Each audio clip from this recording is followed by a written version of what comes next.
1 sec, I gotta change my settings. All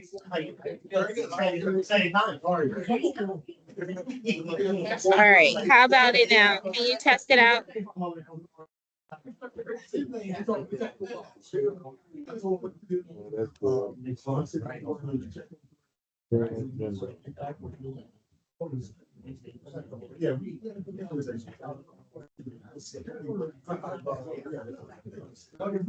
you all hear me? The folks on Microsoft Teams?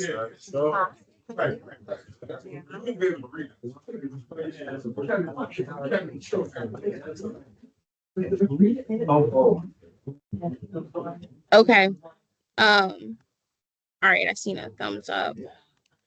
Miss Pam said she is running 5 minutes late. She's in traffic. Oh, boo. Well, she is, others might. Oh, there's Krista.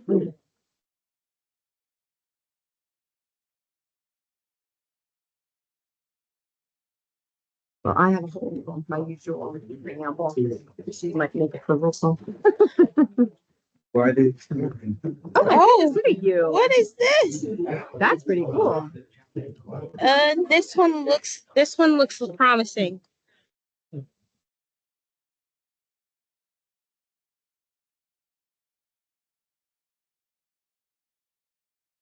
So how would you?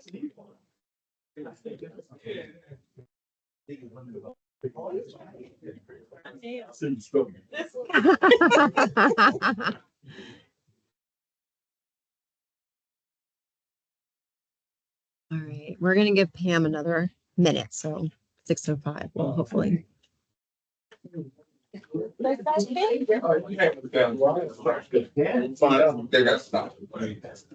Does anyone have any?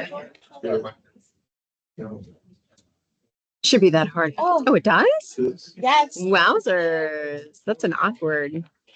This is like a $3,000 camera. And you need all these different cords to set it up. Is it a camera or a speaker? Or It's a both? camera speaker and it follows the voices in the room. Oh, yeah. Oh, So it's a 360 camera. that's amazing. And it used to be old USB. Exactly right, Mike. Reminds me of the Army.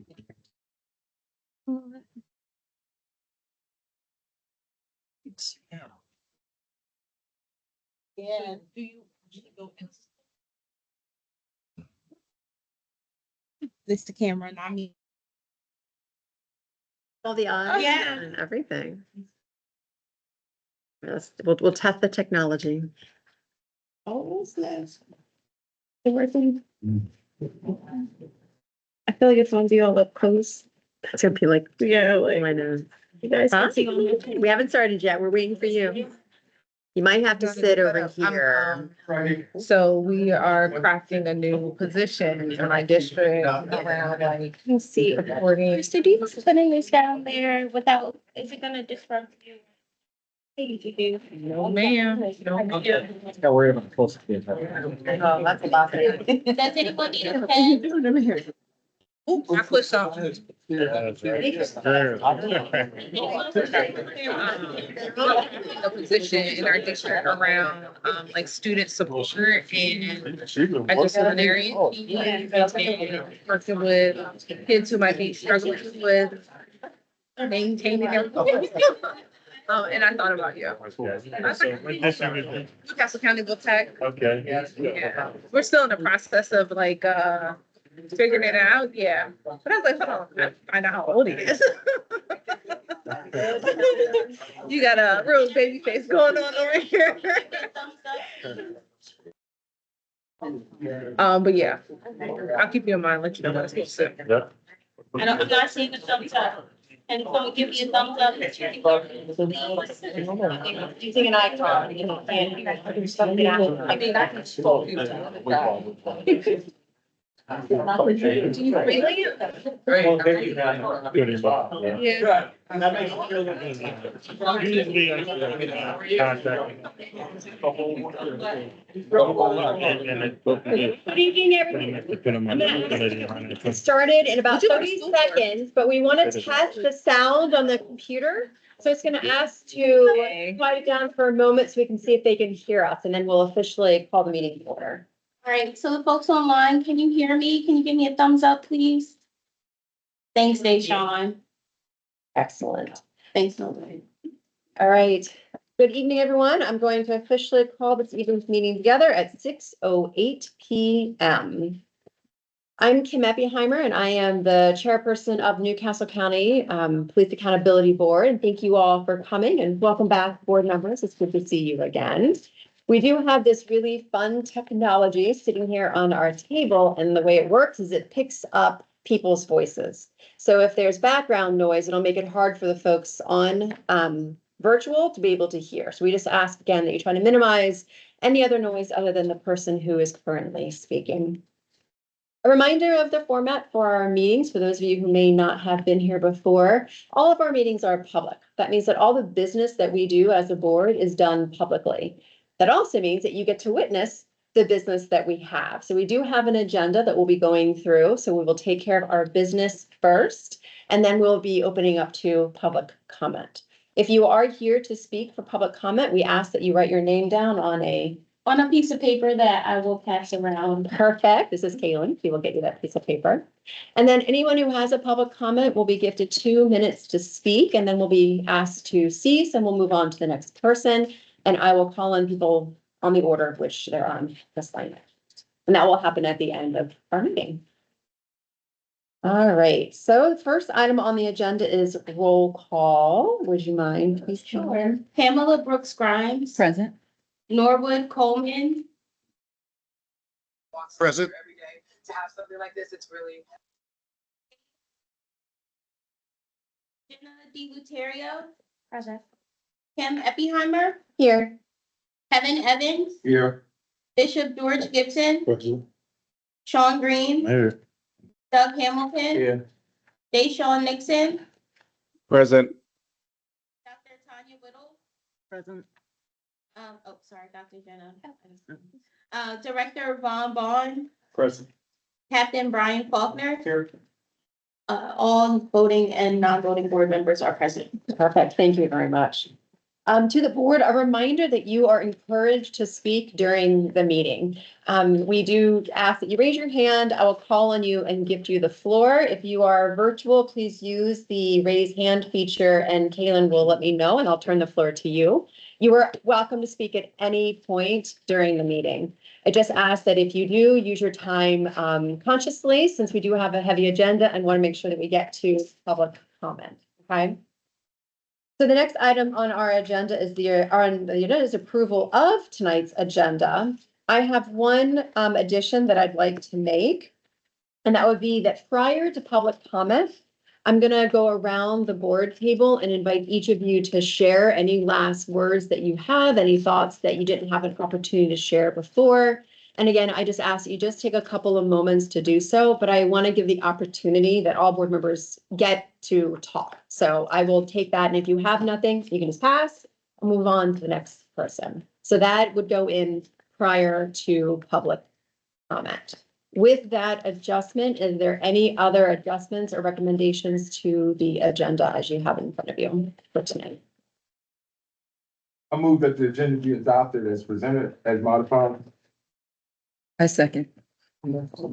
Any objections? Okay, the agenda is now approved.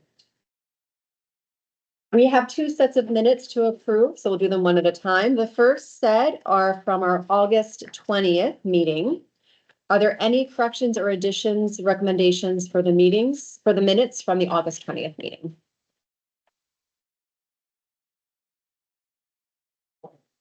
Okay, hearing none. Those are approved. August 20 minutes are approved.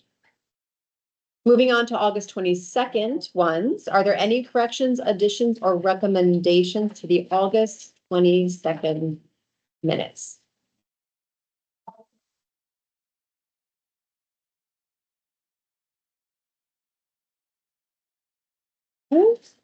Hearing none, they are also approved. And as a reminder, these do go out ahead of time. So hopefully if you are not getting adequate time to review, please do give that feedback to us and we can alter how the minutes are getting out to you. Next on the agenda is old business. So coming back to board training, we are required to complete a certain amount of hours for training, and we've had a very busy committee pulling together some stuff for us. So the first one I'd like to bring up is there is a recommendation from our education committee, I believe, in reference to the NACOL conference. So can I turn it to either one of you to bring that recommendation forward or to discuss where you are in that thought process, or do we need to kick it to Caitlin? I'm gonna kick it to Caitlin initially, please. Thank you. So, I thought it would be a great idea to send up to 4 board members to the NAPOL conference, which is in Tucson, Arizona, from October 13th to the 17th. NAPOL stands for the National Association of Civilian Oversight of Law Enforcement, and they have a full 4 days planned of, fundamentals to oversight, things that you should be looking for in investigations and things of that nature. Basically how to do the best as like a civilian oversight board. And so I was hoping you all can maybe decide which 4 board members you would like to send. Of course, I recommend, sending board leadership, and maybe one person from each of the committees, but I defer to you all. So if you have any questions, let me know. If not, I'll let, the folks who wanna, does anyone wanna go? Like, raise your hand if you would like to go to the conference. Right, whoever go, I know y'all gonna catch us up. Okay, okay, so how many was that? I think that was 6. 6, everyone? Okay, so how would you all like to decide who's gonna go? We're all friends here, let's remember that. This is the fun part of having open public conversation. Is anyone? Eeny, meeny, miny, mo. Yeah. Right. Should I paper, speak scissors. to Yes. the teaching? So if I may, in conversations about this, there was discussion about the importance of learning from a pre-existing organization that's been around for quite a while and has people coming from across the nation to discuss issues around this. And recognizing that there is a limited budget and we cannot send everyone on the committee. There was discussion about prioritization, not just for this particular conference, but in general for training opportunities. And so we, of course, want to put it to the entire board, but the idea was that since we are new, we should probably prioritize leadership. So having our chair and our vice chair makes a lot of sense. Having you guys go forward, and then heads of these subcommittees. And then the idea would be if there are opportunities, future opportunities in future years, if someone's already had that opportunity, the opportunity would then go to someone else the next year. If there is a new subcommittee chair or a new chair or vice chair, they would get prioritization. But ideally, over time, most people would have been able to go to the Citizen Law Enforcement Academy, but also national trainings as well. Any other thoughts or comments? I mean, whoever goes needs to be willing to come back and do presentations and share knowledge, like willing to step up in that way. Agreed. So there's a chair, a vice chair, and then there's 3 committees. So that would be 5. So we still have to think if we can only afford 4. If we want to start with that as a starting point, then we still need to think about what would be the order for the committees would be the other challenge. Are 2 committees chaired by the same person? We have education, and then we have research, and we have community outreach. Who's over the community outreach? Deshawn. Deshawn. Okay. Deshawn. And I don't think, Deshawn, were you interested in attending the NAPOL conference? I am, but now that I think about it, I probably would opt in to have either the education and then the research chairs. I think that would make sense. And I feel that the chairs of those 2 committees would be able to come back to have that presentation to the rest of the board. I would love to be able to go, but like what was mentioned, the prioritizing, I think that makes sense to me. Board members think and feel. especially those that does not include then, potentially waiting a year to go if that's another opportunity. Other thoughts? Don't do. I don't have time to wait around. Not fast enough showing your. Vice chair and the two members of the research and education committees. One moment, we might have had someone online. Norwood, were you saying something? I was just saying that I kind of agree with the logic that I'm hearing, and even with Deshawn's comment, I think that those board members would be ideal, and then looking forward to what they bring back and present, so we can share in the learning. Thank you. So we do have a motion on the floor and a second for chair, vice chair, and then chair of education, chair of research committees to then go to the national conference. All in favor, say aye or raise your hand on virtual. Aye. Aye. Of course, I raised my hand after I said say aye. Aye. Okay, perfect. So that fully passes. Thank you all. And we will go and report back and should be really interesting. I'm excited. So thank you very much for the opportunity. Okay, so also with the board training, we have a recommendation for an outline of dates and material for training through an abbreviated form of the Citizens Academy. So you all should have a sheet that yours is blue, that kind of outlines what the recommendation is, and it's the top portion here.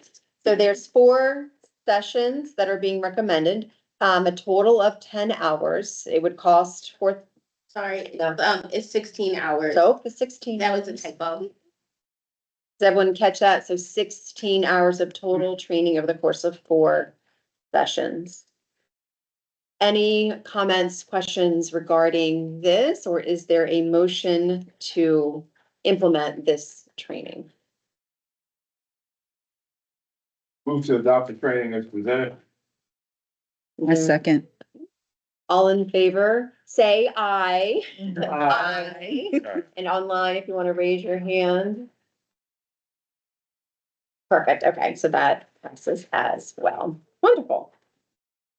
Also, under old business, we have the written feedback form. So real quick is we were trying to create, and we continue to try to find a way to make sure that we as a board get as much civilian feedback as possible. Positive, negative, neutral, doesn't matter. We want feedback. And that's our best way of making recommendations at the end of our term or the end of our first year together.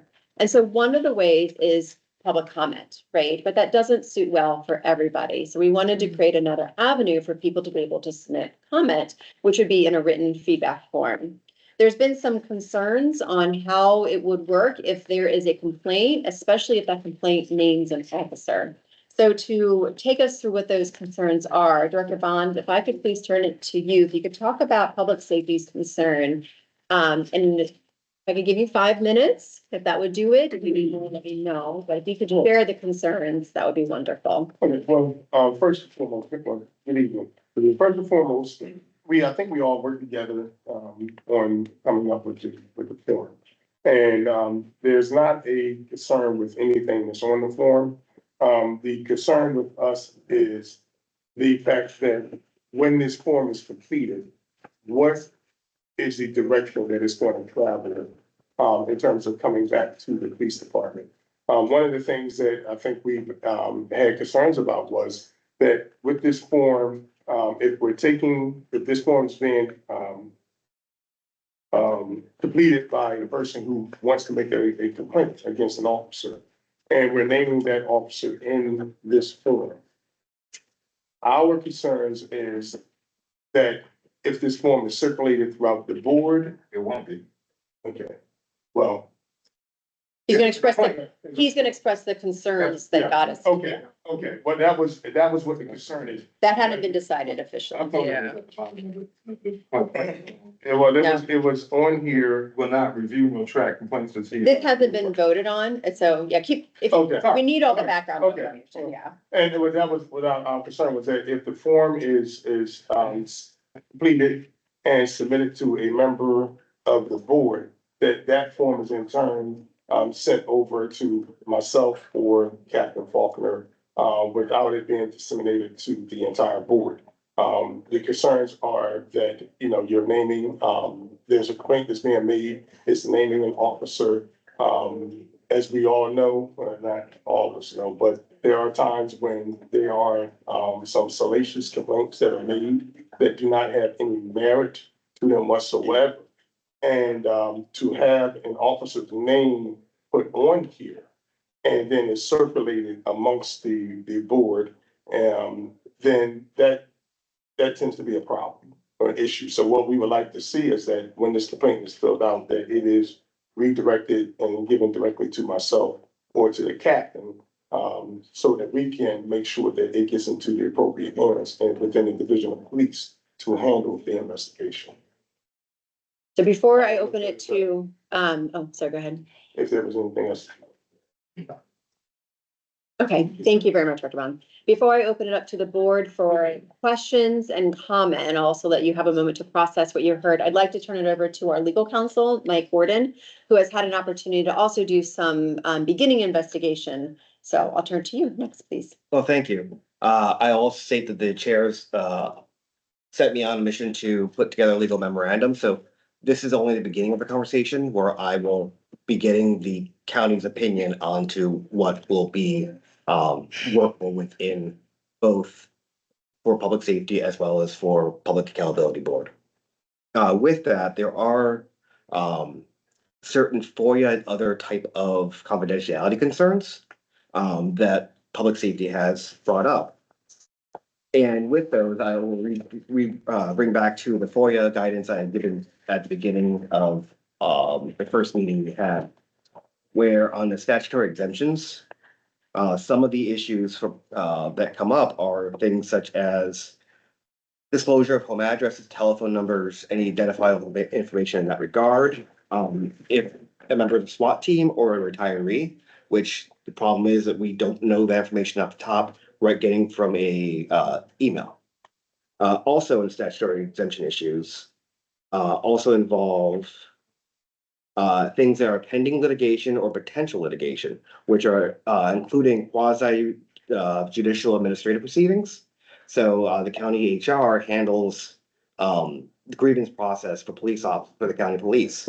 And so therefore, when the county board receives information that will be a record in that category, that would also be a FOIA exemption, but not release that. So essentially, there's a complicated morass of issues here that I plan to get to the bottom of and be able to present to the board a more comprehensive analysis so that you will all have be able to make an informed opinion as to what a working feedback form and process would look like. Until then, I have come up with a working solution where I will be receiving the feedback and then providing that to public safety if it's a complaint, and then provide information as necessary as possible and to be as transparent as possible to the board. Thank you, Mike. So again, the issue really is when it is perceived to be a complaint, or it's been determined that it's a complaint that has come to us in written form, where it names a police officer or a county member, somebody within, certain buckets, but right now it's the police officer. If they are named, then it is being said that it cannot come to the board unless that name is removed and any other identifying information is taken out, and then the complaint would come to us. Am I summarizing that correctly to you both? That's the issue, that if it's a complaint where an officer is named is the biggest concern of the feedback form. So let me get this. Wait, before you say anything, because we have someone already who has their hand. I just want to make sure that I'm summarizing it sufficiently enough so the board understands what that concern is. Is that correct? Mm-hmm. I'm waiting for Paul to make sure. Okay, good. Okay. So, Deshaun raised his hand first. I'm gonna go ahead and turn it to him and then kick it over to you. Okay. Go ahead, Deshaun. Thank you, Chairwoman Kim. So that is a lot to digest, and I actually have a few questions about that. And these questions, I guess, are probably directed towards Mike since he's the one doing the research on the limitations. So I guess when the board receives feedback that includes complaints about specific officer misconduct, can the board include general trends from such complaints in its reports without referencing the misconduct? Yes. Say it again. Yeah, I'm sorry, I'm feeling unwell, so please let me know if I need to repeat myself. So the question is, when the board receives feedback that includes complaints about specific officer misconduct, can the board include general trends from such complaints in its reports without referencing the specific complaint or case details? I'm trying to understand what are the legal boundaries for discussing officer misconduct trends that emerge from community feedback? Yes, so that will be part of my role will be um, to submit to redact and remove information, identifiable information in the complaint. And then once it's clear about public safety a, to provide the bulk of the email to the board so that they can do all your oversight type functions. So raise your hand if you have something to say. Did you, because I know you were I'm about to sorry, say. Kim, I actually have two more questions. I'm sorry. And I think more Oh. will use it. Oh, okay, we'll go through the virtual and then I'll ask you all to go. Go ahead, Deshaun. Yeah, and I'll be quick. So kind of going off of what Director Bond was saying, if a community member submits feedback that appears to be a formal complaint, whether that's alleging officer misconduct, but not filed through the proper channels, is the board at any legal risk for forwarding this complaint to the professional standards unit without reviewing or involvement? I'm trying to understand if should be a legal disclaimer including the feedback process to protect the board. That will be a best practice, yes. Okay.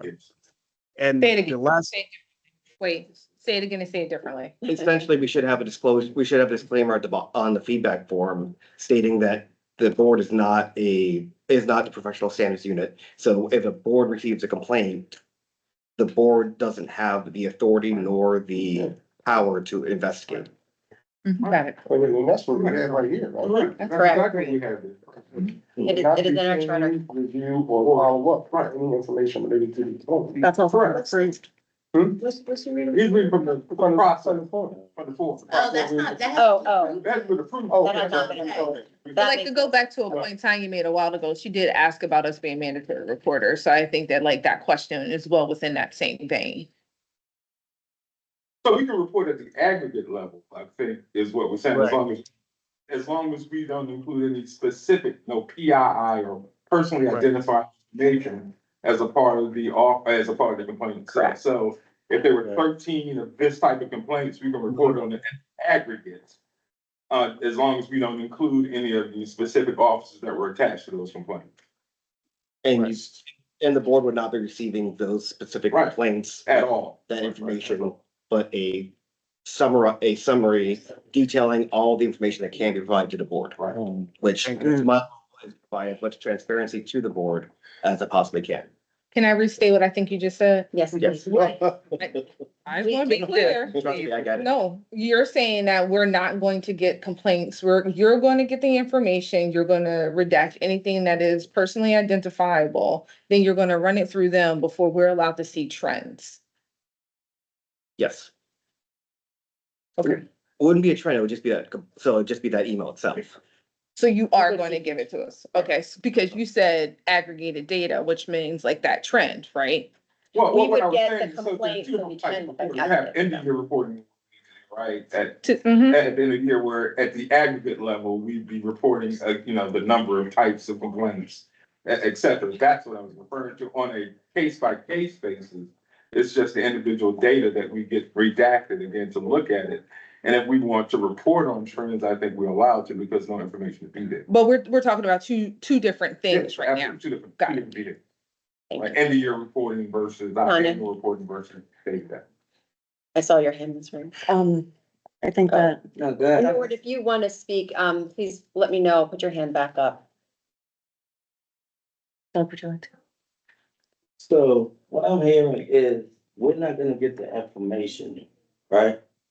Because they don't want us to have access to the complaint itself or the person who actually committed the act. So The officer, the yeah. officer, so that's an order, like, that's kind of like protection, right? Order protection. So the average person that commits a crime, right, or whatever allegation, is there any protection for him? Mhm. If I go out and allegedly do something, is there any protection for me? They gonna say, yo, Doug Hamilton did such and such and such. Allegedly. Allegedly. And they're gonna put it all over the place. They're gonna smear, the campaign, oh, Doug did da da da da da. So the people who are like, maybe prosecute me or even the board, if y'all say like, yo, Doug, you really did that? Man, we gotta investigate this. So should we not at least have the opportunity to say, yo, man, we need to know whether or not he really did this? I'm just saying, because you're saying only one person is gonna have access to it, correct? Yes. Right, but then what happens to the rest of us? Where's public opinion? Where's our say-so on the board? Like, we need to be like, yo, he did that shit. Oh, excuse me, he did that. So we need to like find out what we gonna do with him. Nah, no. The issue that you have is that the officers are protected by Leo. By who? Leo Board. The The Leo officers- board doesn't apply to this board. So It they, applies to the officer. It Yeah, applies but to it the applies to the officer. officers. Let's make sure we keep order. Sorry. That's It okay. Go applies, ahead. it applies to the officers in private so police investigations. okay, But we're not doing police investigations because we're not an investigatory body. okay. So Leah board does not apply to us, and I would Okay, encourage you you all to provide language to support that claim Mm. before the board finalizes their opinion on this. Okay, Because we keep hearing that they're in violation of Leah board, but we haven't seen any language to support that claim. And that's some of the research that our legal counsel is doing too, And right? yes, Putting that on you. yes, that's part of my, my role, one of my next roles for the board. But, okay, but so am I understanding you correct, Doug, when you're saying that if a complaint comes in here, you want to be able to, you feel so you should be able to look at it and then make a determination as to whether or not that officer did this? now we can't You- get the determination, but we should still have access to that. But you Understand, not just one person. I don't think one person should be able to say, okay, that's it. You know what I mean? That's why there's a board, so we can vote whether or not. if But we the problem- Okay, we're gonna actually keep order. Yeah. Tanya, can you go ahead? Is Norwood ready? Norwood, because we also have something from Deshawn. If you have a question, please go ahead and. Actually, my question was asked and answered. So I don't need to. Okay, You guys can continue. thank you. And Deshawn, I see your question in the chat, so I'll let Tanya go and then I'll come back to your question. Thank you for your patience. So I had my original question, but I would like to go back to what was raised a second ago about at least some of us being mandatory reporters and the conflict that we may be in if we're being told that we cannot email about certain information that we receive and then forward it on to an appropriate entity. Can you expand on the mandatory reporting? Yes, so some of us are educators or work in fields, social services, mental health services, medical fields, where if you are informed or come aware, suspect that there is abuse, particularly sexual abuse, that we are required by law to report that. I know as a teacher that comes from the federal government. And so since at least the second meeting that our board has been in place, I've been asking about what our liability and legal protections are around this area. And particularly knowing that some of us are being placed in legal conflicts, being told that we are not allowed to email certain information. And I would also like to note that the idea of having one person who is still doing research on what is and is not the appropriate code or interpretation, then deciding what should come to the board is concerning for a couple of different reasons. At first, I'm going to speak to it from a research perspective.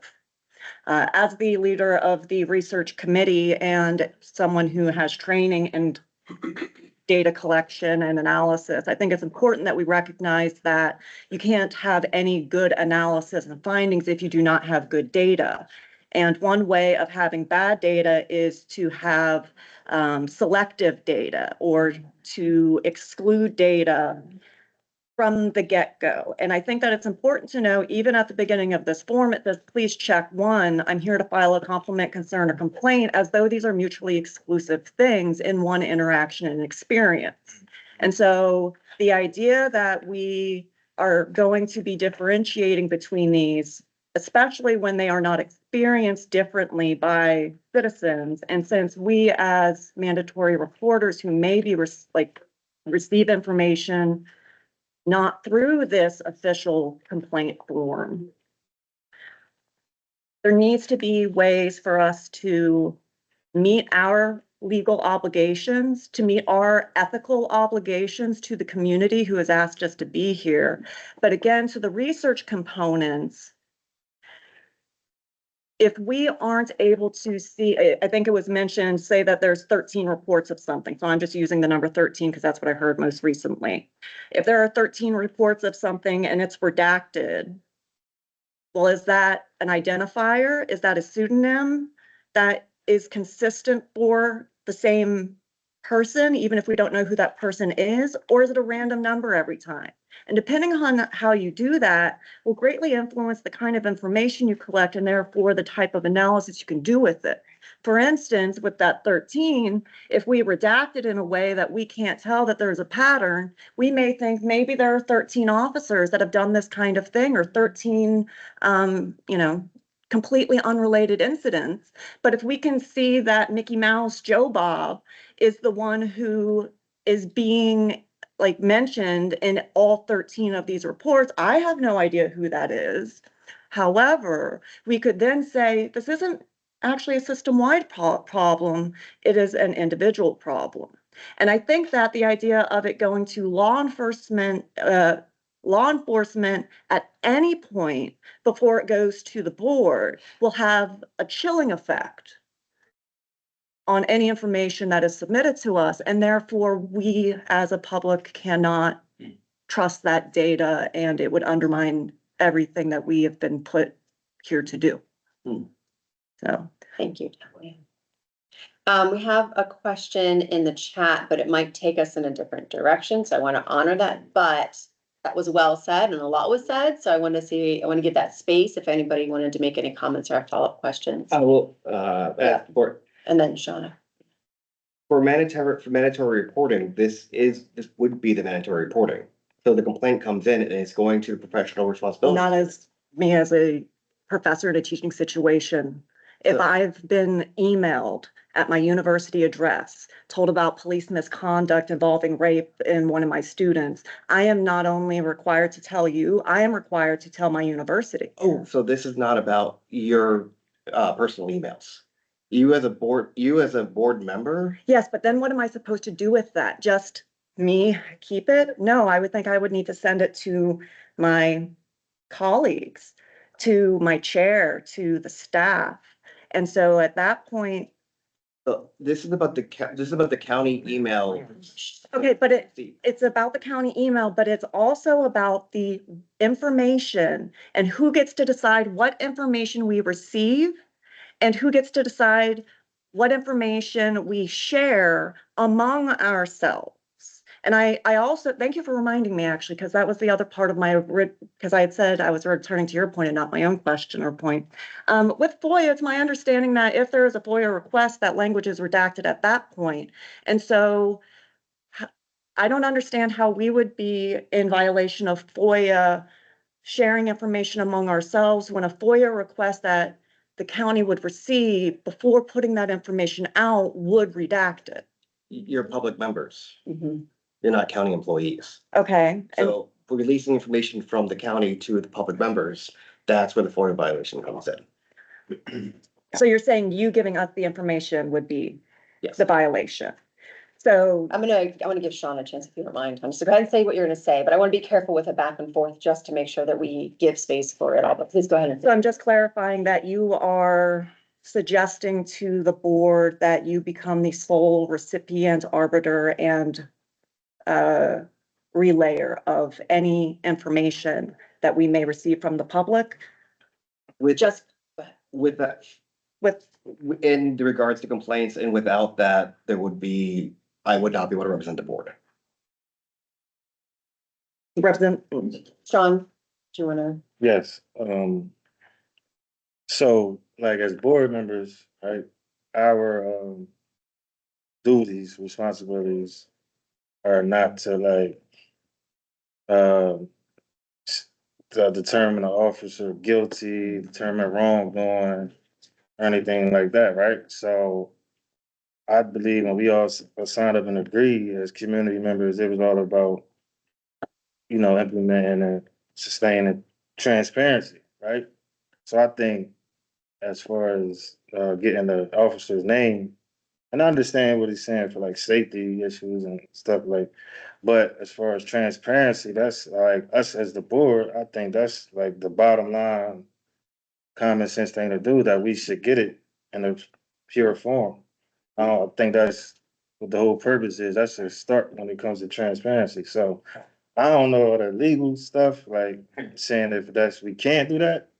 But if we can, I think at least the board should definitely get it in its purest form. I'm not saying broadcast people's name out there only if that needs to.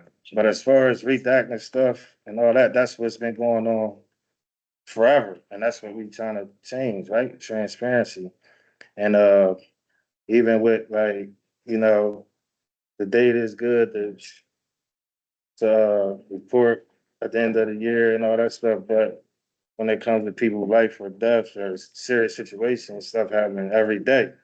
So I just wanted to get that on record. I don't think we should redact anything, so that's it.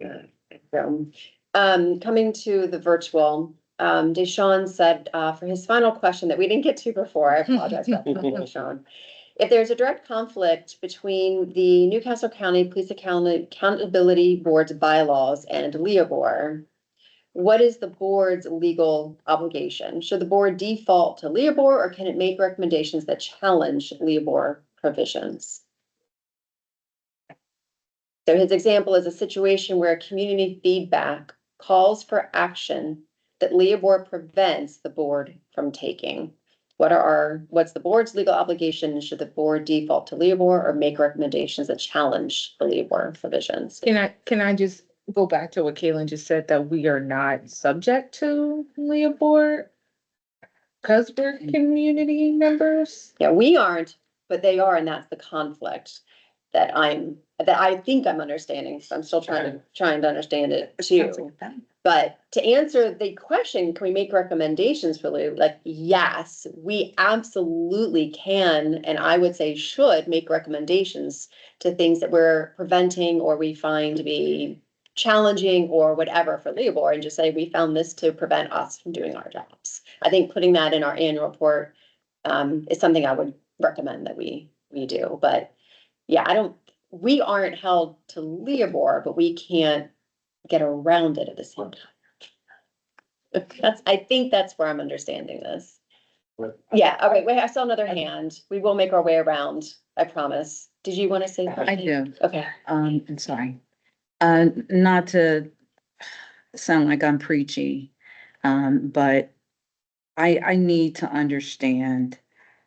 I took an oath and I stood and I swore that my principles would be integrity, transparency, honesty. I have a responsibility to those people in the room behind me, to all of you, to my sons, to my family, my community, and we're getting lost. So I'm gonna put reality back in the room that we should not be debating on this. And that's exactly where we're getting lost. I'm very good at being a mediator. I can always see things from both sides. I do respectfully understand that they want to have some anonymity. I get it. But we promised that we have a responsibility. We stood there and we swore in 2 years that we are going to come up with an unbiased report overviewing, giving principles and integrity. We promised. So I'm just going to say, we need to come to some conclusion so that this is not the meat of our meeting. And that's where it's becoming. I'm always the scales in every situation. And our scales, last couple of meetings, and I am just being completely transparent, our scales are way off balance. And I'm looking at this piece of paper. It says Newcastle County Accountability Board overview. Let's overview, come to some sort of a meet in the middle of the road, and then we have to move on. I think in an attempt to not appear to be like we're giving in, perhaps we put initials of the officer. But in order for us, I want you to see from our perspective, in order for us to have, the equal balance, how can we provide an overview on trends? How can we provide an overview on potential breaks in processes and workflows? If we're not seeing, I don't want my rose-colored glasses on. I'm not here to be friends with anyone. I'm here to be completely transparent. And when I walk out that door in 2 years, I want to be able to say that I gave my all and I didn't sit at a meeting for 10 minutes, 20 minutes and argue. Thank you. Thank you. We have another one online from Norwood. He says, are we setting up a double standard for public comment based on censorship and preview for the form, which cannot and does not happen in the live or virtual meetings? And I'm glad he made that point. So I'll take liberty in commenting on that first. Technically, yes, it does. It is. And the reason is with public comment, there isn't that sense of censorship. So people can come into the board meeting and they can say, Officer so-and-so did this, or I felt this way, or whatever. They can name names in our public comment. It is very specific around the written form that is the concern. And so it is worth making that note. And I want to reiterate that not everybody has the luxury ability to come to public meeting to do that, which is why the written form is so important that we make that as an option to folks. But it is true that it is about the written form that this is the issue where an officer is Right. named. Yeah, go ahead. This is Norwood, and just to clarify, the purpose of creating the form, and I want to go back to the purpose. The purpose of creating the form was to give greater opportunity for those who can't come to the meeting to provide their comments. When we begin to restrict those comments, then the board is not now providing oversight for the police. We're providing oversight for the public. We're restricting communication. And so I think that we really need to be clear on that if the purpose is to expand the opportunity for public comment, then restricting it or creating barriers around how people could talk or how they speak or what they say and what we're able to hear, because we're not going to muzzle someone in the middle of a comment in the public meeting. That's not our role. It's not our purpose. If there was something illegal happening, then that would be handled by the officers or police and that sort of thing. This is, we're now saying that when we have a paper format of the same public comment, so say a person, and I'm thinking about people with a disability, for example, if I have a disability and I cannot speak, but I want something to say, and if I bring the form to the meeting and I can't have someone read that without it being first scrutinized. I think we really need to be mindful and thoughtful about what we're saying is that we're creating opportunities for censorship of the public. And that the purpose of this, of what we're here for is to create voice for the public, not to silence it. Thank you, Norwood. So I do, thank you to everybody who has spoken. I think, the board has made themselves pretty clear, and not everyone has had a chance to speak. So if you do want to share on this later, I don't want to shut down conversation at all, but I do recognize that it is, a similar theme is being said by the board. And so I am thinking it's time to move on. And it is being recommended by our council that we not vote on this until he's had ample time to research it and produce a memo to us for review and a consideration. And then we can vote, which does mean, continuing people, the form isn't public, but emails are. And Kaylin does receive emails from people. So there is a lot of uncertainty to how to handle those in the moment. And I know that she and Mike are doing their best to protect us right now until we get further clarity. But Kaylin is doing her best to pass as much as she can to us for review in the meantime. So I'm asking if you all are comfortable pausing a moment on this until we get more information from our council on how we proceed. Move to table the approval of the feedback form until further review is completed. We have I a second. motion. We have a second. Tanya, go ahead and give me, discussion, and then we'll come back to the motion. I agree generally with what you say, but one of the terms that you used was abstract, and I forget the exact word, but it had to do with the timing of when we would receive feedback from our council. So yes, it makes When would we sense. have a moment? Once I have completed my research and it's been peer reviewed by another attorney in the county office. Follow-up question. Can we have that a little more pinned down? Are we talking a year, 10 years, 15 days? And what external counsel are we going to be privy to know who they are? It would very likely be the solicitor or the county attorney themselves. And then I expect within a couple months, a month or 2 months. that's not sure. That's a moment. Um, We are at a challenging spot, my friends. So you all, can, get a second opinion in the meantime. The ACLU of Delaware has attorneys available. Kim and I with, the public defender's office and got their opinion on it. And so if you all would like to hear other opinions, you can in the meantime. Like bring them to the board? Yeah, bring them to the board. Let's do that. But I can't make a motion or Yeah. decision, so you all would You all, have to someone have to make a and motion second. to get a second opinion, and then we have to figure out when and the logistics, which is doable. Do we need to vote on the original motion before we make No. additional motions? I'll have control on it. Would you like to make a motion?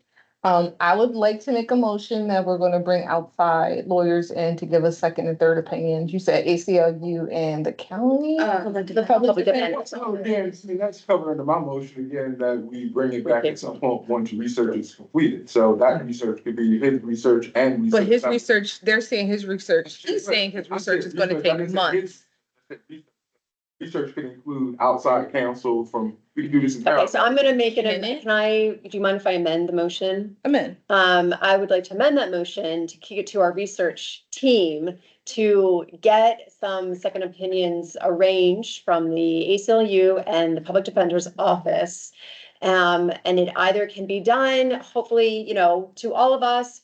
It needs to be in written form due to timing constraints, but if you all could make a recommendation on how that all works, that would be amazing. That was my motion. Do I have a second? I second. Any discussion on that motion? All in favor? Aye. Any opposed? Deshawn and Norwood, or is that came late, so was that if it's in favor, do it now. I'm gonna give you a minute. Okay, perfect. I did not hear any opposed, so we will table it, but we are asking research committee to please dive into it and seek additional feedback for us, and we thank you. And thank you all for the rich conversation on a very challenging and very important topic. Subject graph. Okay. Yes, there's more. Okay, so now we turn it to our staff for reports from either of you. So Kaylin, you, and then Mike, if you have anything else that you need to say.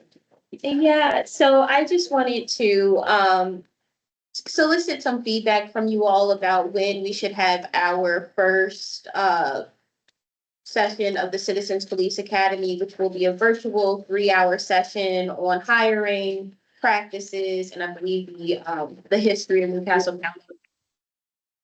I'm sorry, Norwood, did you say?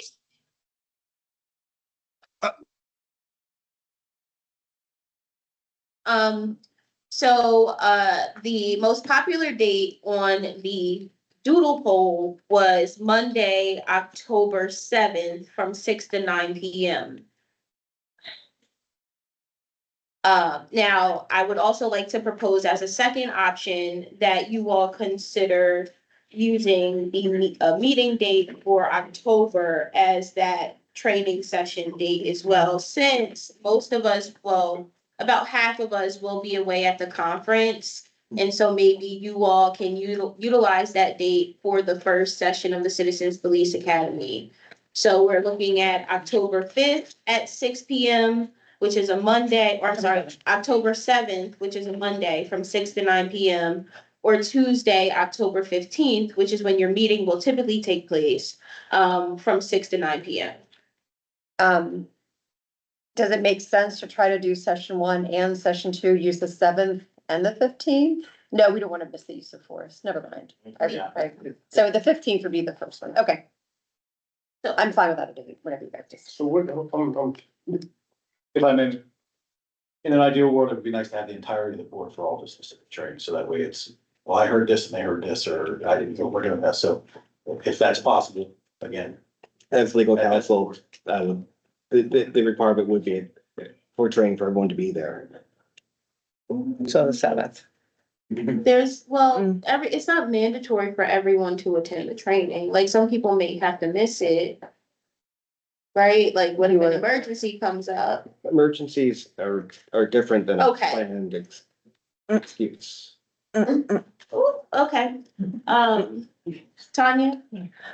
So since the first one is hybrid, I don't see a reason why it couldn't be recorded, and that way everyone is able to see it.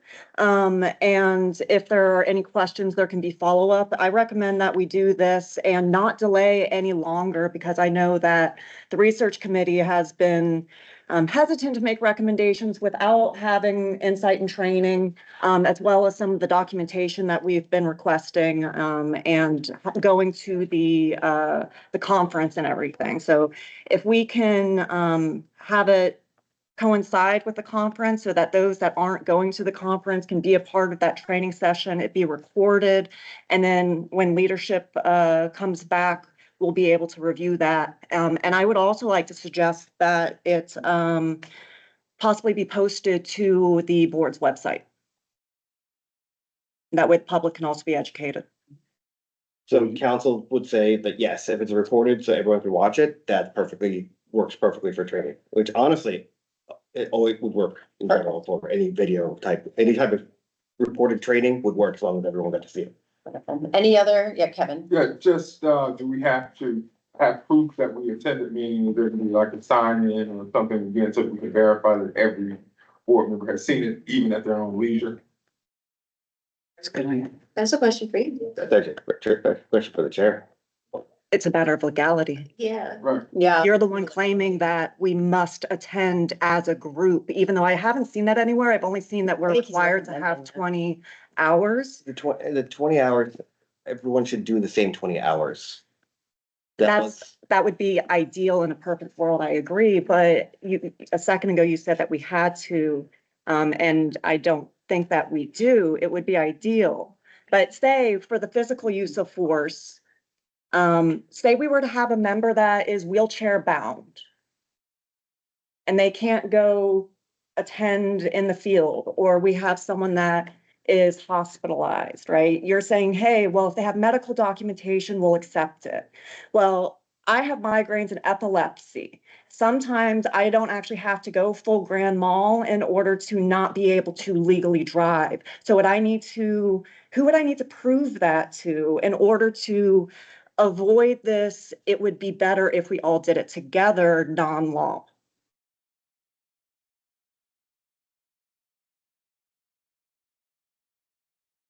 You be working hard. You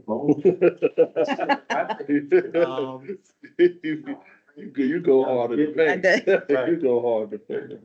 I love it. Let's give Mike a chance. In a situation that arose that would require some type of, modification, that would go to the chair. But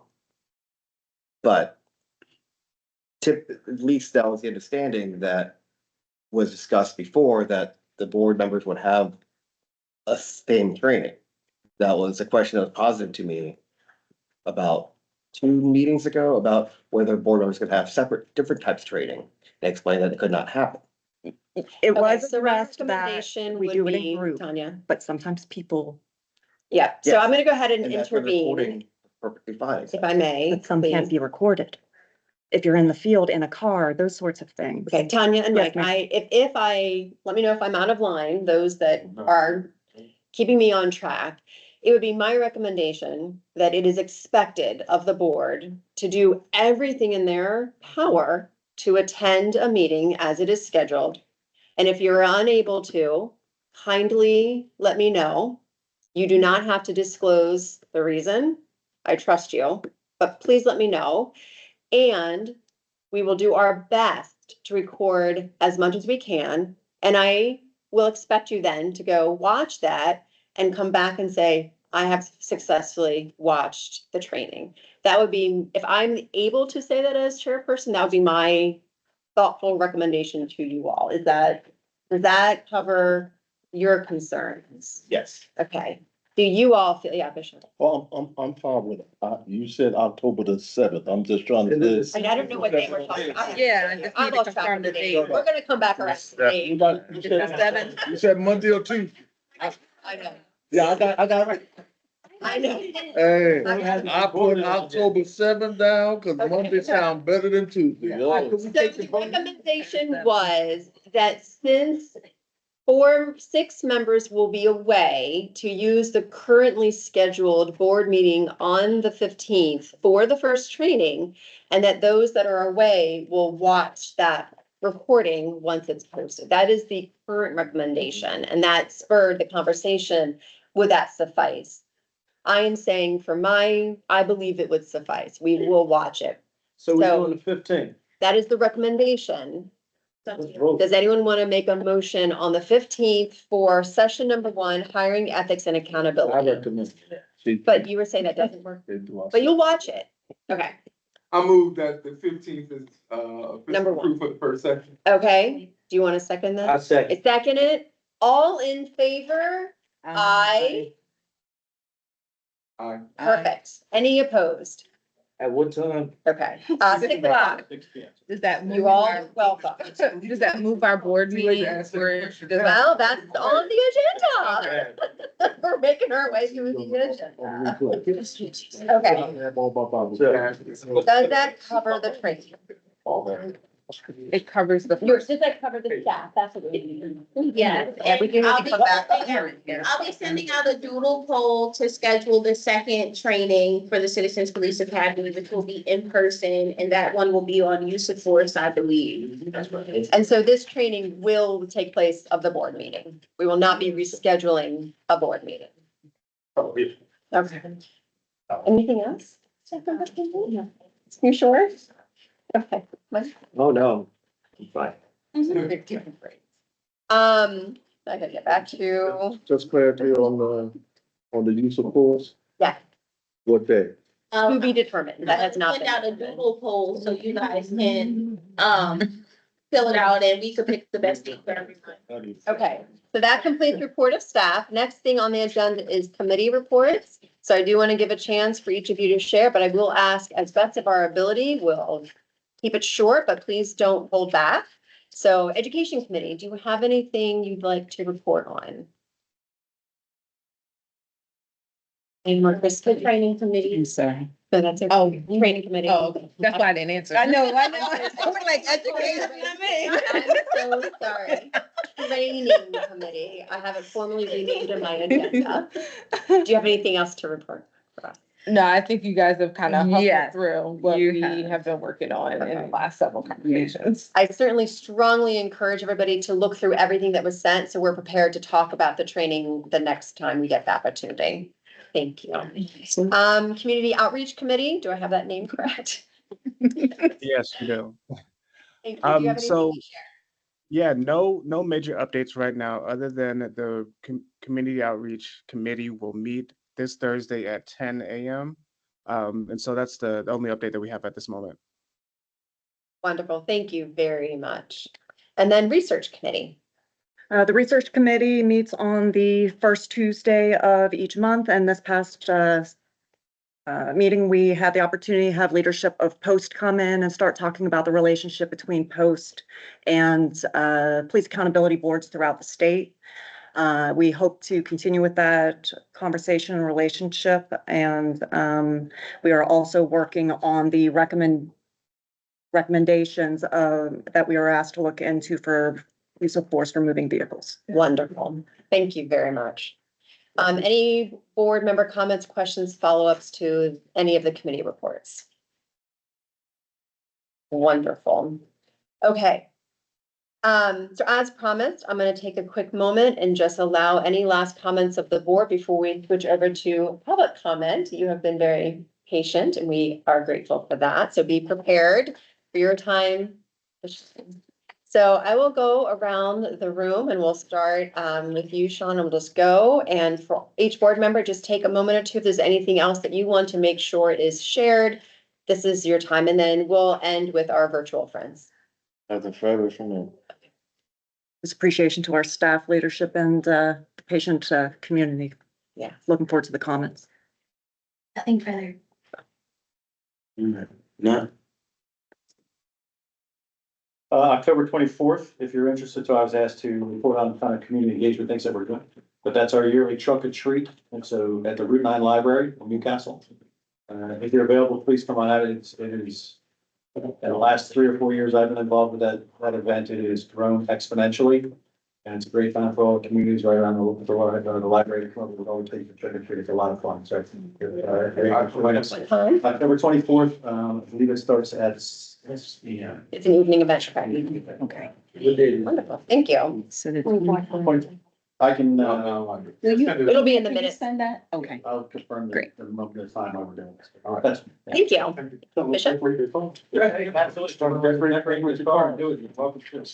Really, right now, we'll get this parking spot. Thank you. I just needed to clarify so that it is clearly noted. My previous comment was in no way to be insensitive to anyone's passion here. I just have observed that in the last 2 or 3 meetings that we have started backpedaling a bit in my observation. And I am a worker bee, and with all good integrity, I'm also very good at seeing both sides of a coin. And that is what my role is here. So if I in any way offended anyone, please do not take it that way. It was just merely in an attempt to I felt like we were getting derailed. So love you guys, and I appreciate your energy and your passion. And I'm looking forward to working with everybody. Thank you. Krista? Nothing further. And then Deshawn? Nothing further from me. Norwood?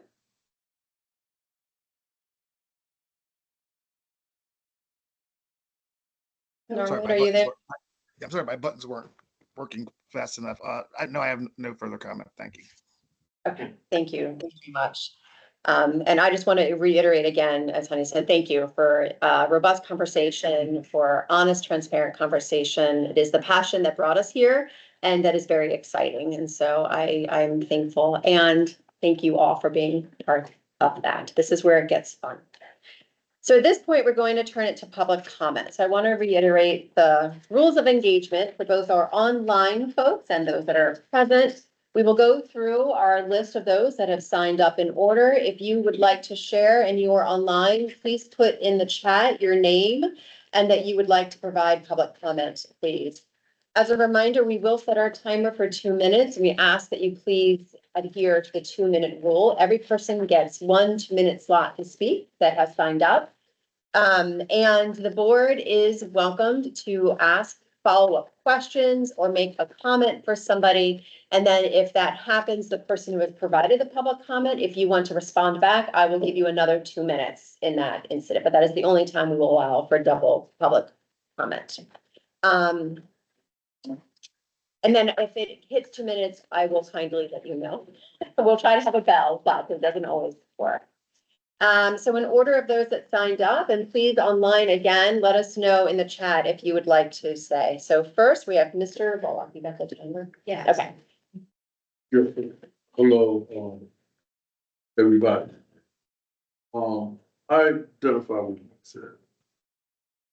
You didn't hurt nobody. Was expressing exactly what you observed, because I observed the same thing. In particular, you know, lawyers, you know, I don't know, I'm kind of confused with his role, because it appears as if he's trying to look out for y'all, but you know, what's the we call the LEA board, what does that acronym mean? Law enforcement officer. Right. I expected somebody up here, but it came from. Oh, don't sing song. Well, it appears to be, you know, something going on between those two entities, the board and the law officers, Board of Rights, Bill of Rights, which has got me coming back for the next meeting. Boy, I gotta do some more research on that myself. But, you know, that's all I have for right now. I had a lot of other questions, but based on what y'all just went through, I'm gonna hold off.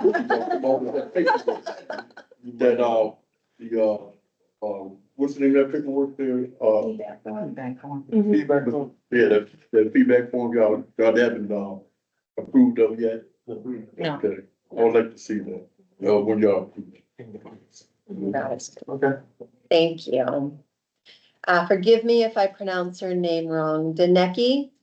Daneki Alliance, yes. Yeah, floor is yours. Thank you. I really appreciate everything you guys are doing. I'm a resident here in Darling, trying to be a more active member of the community, so I'm still learning what everything is. So I just saw a quick meeting today and I'm like, let me see what this is. So like he said, I'm still researching. I want to see what's on the website.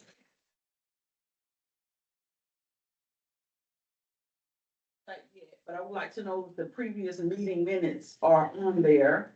And my next question, sorry, I don't have comments. My next question is, what is expected of me as a community member as far as showing up to these meetings and being an active member of the community, trying to make sure that we do support our law enforcement and things like that. I don't want to be a bystander sitting on the couch complaining type of thing, but be active. Oh, we appreciate that. So to answer the question, what we hope from our board meetings and with public comment is feedback of any sort. What are you seeing? What are you hearing? What are you feeling? What are the interactions? What are your concerns? What are things that you'd like to see changed? What are things that you hope stay the same? Mm-hmm. We want that feedback because our purpose then is to create a report after 1 year to say, this is what we've heard. Because it's all your voices. It's not what we think and feel, but it's what we're hearing. And then we'll say, based on the public comment, our research, et cetera, this is our recommendations for the Newcastle County Police. And I just wanted to say thank you so much for saying that and for your vulnerability in that sense. Because we're also in that learning phase too of, how how are boards run? How is how do they go? How does progress happen and how do we interact with the community and vice versa? So, I think the more that we can just call out like, okay, this is what we know, this is what we don't know. I think you did a wonderful job of asking for clarification tonight, and that makes me feel like, okay, it's okay to do that. So I think the more that we can be on the same page and honest and transparent. So thank you. Yeah, thank you for that. One last question. Yes. Where does the funding come from for all of them? For you guys to be here and, conferences and things of that nature? Yeah. That's a great question. So, the funding comes from the county essentially, which comes from multiple sources, I believe, including taxpayer dollars, of course. The board was granted $40,000 for training. We are just, talking about how do we start that training and things of that nature, but that's the only funding that we do have is the $40,000 and it's just for training. Okay. One other thing I wanted to mention, you asked about minutes. I do want to say that public comment is not recorded as part of the minutes. It is, I think, is it recorded on here or public Yes. comments? And the recordings are put on, but in terms of minutes, it's just the business part that is put there, but it is put on the website. Yeah. Caitlin, can you please explain to this lovely lady why there is a need for us to go through this training? I think the purpose of that should prelude into Oh, the explanation, especially someone just, first time attending. absolutely. So the purpose of the training is for the board to, like I said, know the basics of civilian oversight. I know we've said NACOL a bunch of times today, and it stands for the National Association of Civilian Oversight of Law Enforcement, and they are the leading agency in the country on civilian oversight. And so I did include like figures and stuff like that for the board so they know how much everything costs, so that way they could be very frugal with the money and things of that nature. We also explored trauma-informed policing trainings, which I think the board is going to go ahead and, well, we already approved it actually. So Dr. Berkey from WilMU is a expert on trauma-informed policing. She put together a training with other police officers from the state. And so we're gonna have her come out and train the board. The board is also gonna train with the Citizens Police Academy, and we're gonna send 4 people to the NACOL conference, which is a national conference, and I do think it's good for the board to meet other people in other states that are doing the same work so we can share best practices and things like that. Mike and I have been on phone calls with people from Iowa, Ohio, asking them, hey, what's your feedback process? We literally had a call about what another board's feedback form looked like and how they process that. So, I say all that to say the money I think is gonna be well spent, and this isn't a board that is gonna just waste taxpayer dollars. As you all can see here, they're very educated, reasonable, informed people, and we want to continue to educate them so we can be the leading board in the state. Thank you. So it's the first time that they got put together by council. Thank you, Mr. Bullock. So I almost called you out of a point of order. All right, so moving on, is that good? It is. Okay, you're so welcome. Rob Fennell? Yeah, I just want to point people's attention to one of the pieces of legal advice the board did get tonight, that it was definitive, was that the board is a group of citizens, they're not county employees. I'm a citizen as well, with all of you. And sometimes I do journalism projects. So if I did a journalism project and I promoted that we were going to get police feedback from all over the state, we were going to take all of that information and we were going to log it, we were going to put it in a big Excel spreadsheet, and then we were going to report out to the community and do reporting and journalism on it. I wonder whether we would be taken to court. I don't know whether we would or not, but I do know this. I would be happy to have my day in court if you took me there. And I hope that the board feels the same way. Thanks. Representative Larry Lambert? Good evening, everyone. Larry Lambert, I'm the state representative here in Claymont. I'm so honored that you all came and chose our wonderful Claymont Library. This is really informative and helpful. We appreciate it. I want to thank the Claymont residents that came out, residents from everywhere that came out. Such an important meeting. Being engaged is so important. I do want to let everyone know that next Thursday, we have our Claymont Public Safety meeting. We're gonna have Captain Packard from Troop One, hopefully the chief from Newcastle County will be there as well. But it's an opportunity for you all to speak directly to law enforcement leadership as well as elected officials to have your questions heard, town hall format. The time is yours. Ask any questions. We're here for the same purposes: transparency, accountability. This is the fifth one that we've had since I came in office. I'm gonna show you how that space for you all. In regards to the format of the meeting, it was really helpful. We appreciate it. It might not hurt to consider maybe doing some brief introductions early on so that we know who is who. Sometimes there may be a little confusion about who works for the county, maybe who represents the community, if anybody has maybe had an incident in the past, like just aspect of transparency would help. Maybe a courtesy one pager that could be passed around in the audience for people to get caught up.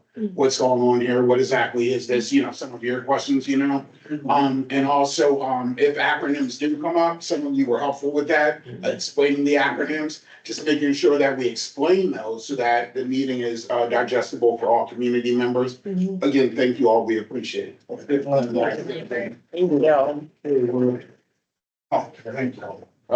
Chris, let's say. I'll pass. Okay. Lynn Kilhurst? You had commented a proposal on the feedback form. It's disappointing that it's going to take quite a while before it gets resolved and put into place. And so my proposal for something to do in the meantime is to, if we recognize that, public comment people have 2 minutes to say whatever they want. And whether that's a suggestion of, we want the research team to look into this, or that I have a specific complaint about a specific officer, I have my 2 minutes to say that. So in the meantime, while we work out the written feedback form, couldn't we just put in place a voicemail box for deferred public comment? Where someone can call and give their 2 minutes of verbal, whatever they want to say, that will then just get stored up for the month, and the next monthly meeting that you just hit play and play the deferred public comment. So it's not a written form. There's nothing in writing. There's no feedback form. Just a suggestion of something to do in the meantime. Just make it a deferred public comment. No one needs to listen to it ahead of time if there are privacy concerns or whatever. And it gets played for the next monthly meeting when public comment is being made. And that might be a way to just deal with it. It's not bad, not what we want to see. We eventually want to see a feedback form. But in the meantime, while you're working out all the details and how to approve the feedback form, just put a deferred public comment process in place. It's not ideal, but might be a stopgap measure. Did you want to say anything to that? Legally, to consider or not to consider as a board? And I believe we've had voicemails that could be considered public comment in that regard. So I think we have that, and I think So it's like we could consider as a board, it's like we could consider doing that. So the specific number. So, we You could, said you think we have, or you know that? I provide legal counsel. I don't really know all the mechanisms with the board. So I'm not quite sure exactly what the staff may have available. but legally we can do it. Mechanically is another question. And then the next one would be for somebody who doesn't have the ability to speak. Can they record themselves and then send it to the email? So now we have that as well. So that's another thing. Yeah, Krista. I think to one of Tanya's points earlier was that our efforts need to always be accessible. So I think it's a good point. As a teacher, I know that writing is often intimidating for people. So if they can't physically come here and they don't feel comfortable writing, I think that is a third and reasonable alternate that makes us more accessible to people. I think Tanya made a really grounded point in like our own ableism and like our own experiences and things of that sort, and not considering what other people might be going through. And if we are serving our community, we serve the whole community.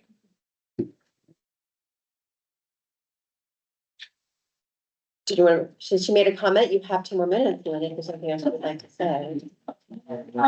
I mean, that I think would be a good stopgap measure, but there also may be ways around it. If we're not ready to do the feedback form online, at least a suggestion form online, like I'm waiting for the point where I, the public, am asked, what things would you like us to consider, you know, for researching or consider looking into for recommendations? So I'm sort of waiting till we get to that stage. And I don't feel like we're there yet at the public meetings, but if there was a suggestion form, I'd start sending in things. You know, when I hear a good story about something happening in some other jurisdiction, I'd send it in on the suggestion email and say, hey, you know, have we thought about this? And I shoot it off. So, you know, there may be other intermediate steps that can be done for a way of getting community suggestions if we're not ready to take written feedback. Wonderful, thank you. I was just gonna say the research committee could maybe, you know, talk about and discuss a way to do that. Or community outreach, I don't know which way, because we have a lot on your plate. Do you want to take that on, or do you want me to ask if the community outreach wants to handle this one? You know, you do have any emails though. Sorry, I'm also, Deshawn, putting you on the spot, but first right to refuse, it was your idea. If you guys want to take it on, I'm giving you an opportunity to pass that off if you have a lot on your plate. Since Deshawn is part of the research committee, I think that we can speak about it and then divvy it up as Okay, needed. I love it. Yes. That's a great idea. Thank you for that. Okay, moving on, is it Ruby? Yeah, yeah. Maybe an agenda item at a future meeting to just say, we're encouraging at this meeting, people who just want to come and make suggestions of topics they would like the board to engage with. This is the meeting to come to and put them out there. That's for a future agenda item. I'm gonna move on. May I respond? So But then thinking, you don't get to respond to Tanya. so thinking about the idea of the voicemails and also the idea of ableism, would there be the ability to have the voicemails turned into text? So someone could read them? And someone can then receive that?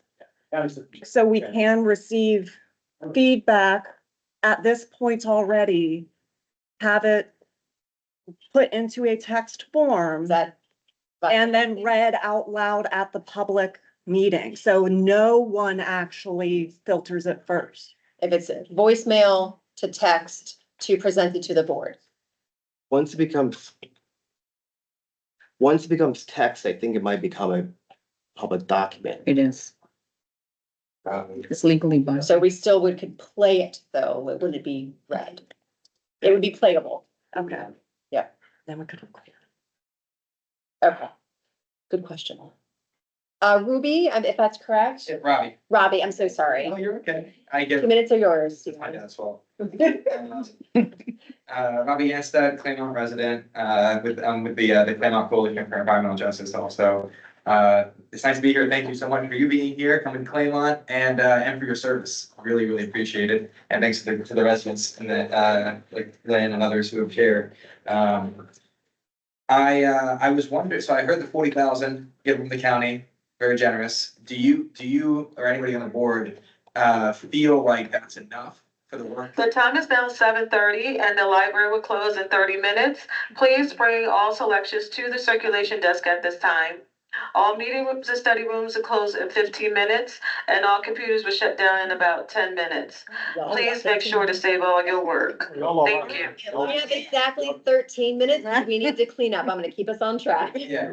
So do you feel like that's enough for the trainings maybe that you have in mind that you would like to do? As a part of that question earlier, I heard about the community outreach, maybe drawing the short straw. And personally, it seems like I would want somebody that has an eye towards the community and outreach to be hearing the trainings firsthand rather than secondhand. You want to give them a raise? If you think that's enough, I just was wondering if that's come up before, or anybody has any ideas. I'll kick that to the board. Anybody have an opinion they want to share? I think it's too early to know. Right? As I said, we're in the first year of doing this, right? And we don't know what education we need, how many sessions we're gonna need. So talk to us next year about it and we'll have an appropriate answer for it. But we are here and we are taking time outside of these meetings, to meet in our committees as well. And, you know, the research committee also is kind of doing independent work. So, just know that, and again, I agree with you in terms of like compensation at this point, it's kind of a moot point, but, you know, extra time is spent outside of these meetings.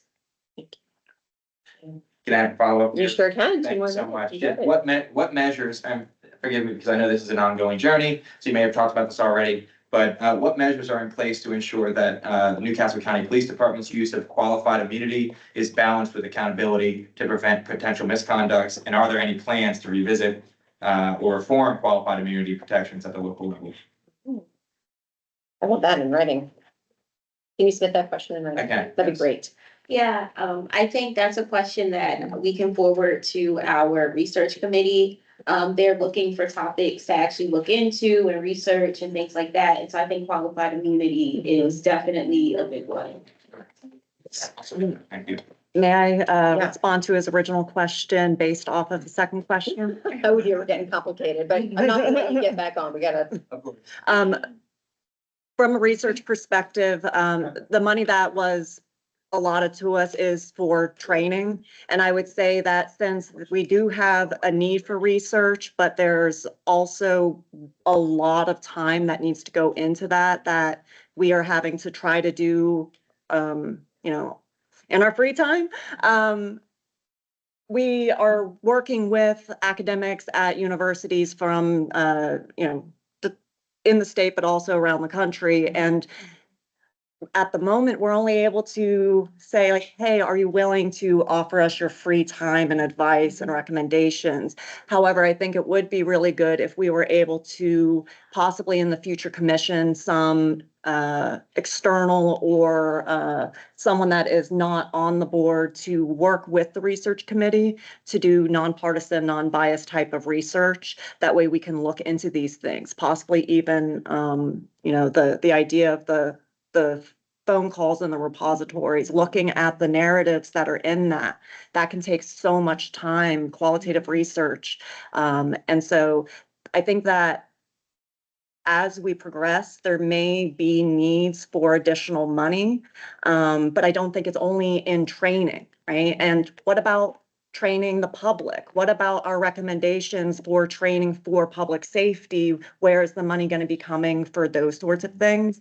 I think there's a big conversation to be had in what you raised, but we're at, again, as Kevin said, we're at the starting point, and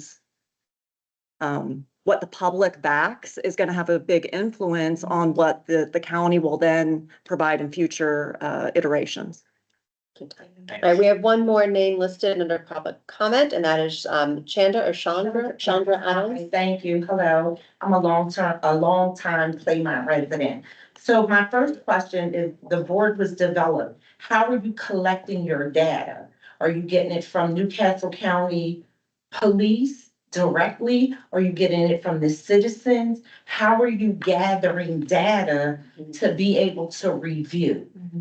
Correct? So, and then my other question is that if a citizen of Newcastle County files a complaint against the officer, is that person, is there a confidentiality rule for the complainant or no? So those are two very good questions. So for the first one, our goal is to gather as much data from all data points as we can, but really we feel that our focal data point is from the community. We want to hear as much as we can from you, and we have people who are in the force accessible to us. We have our, you know, board members non-voting, but they are part of the board to also bring that voice too, so that we can really make sure we're weighing it all in. But we feel strongly that we need to get the community data in as much as possible. But that is also where the training comes so pertinent, because we need to understand the whole picture the best that we can, right? In order to make educated recommendations. Yes. Yeah.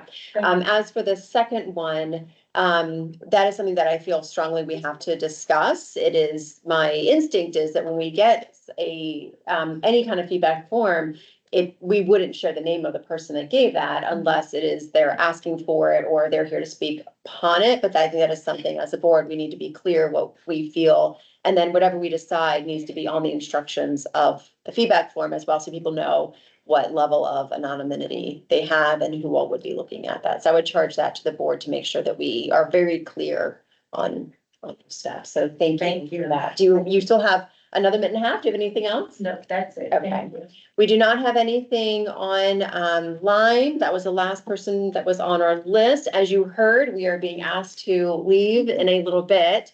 So I am going to go ahead and officially adjourn the meeting at 7:36. And thank you all so very much for your time tonight. Thank you. Thank you. I make a motion that we come here.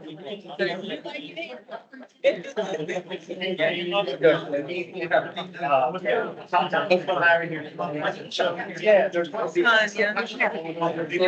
I just don't want you to walk away feeling offended.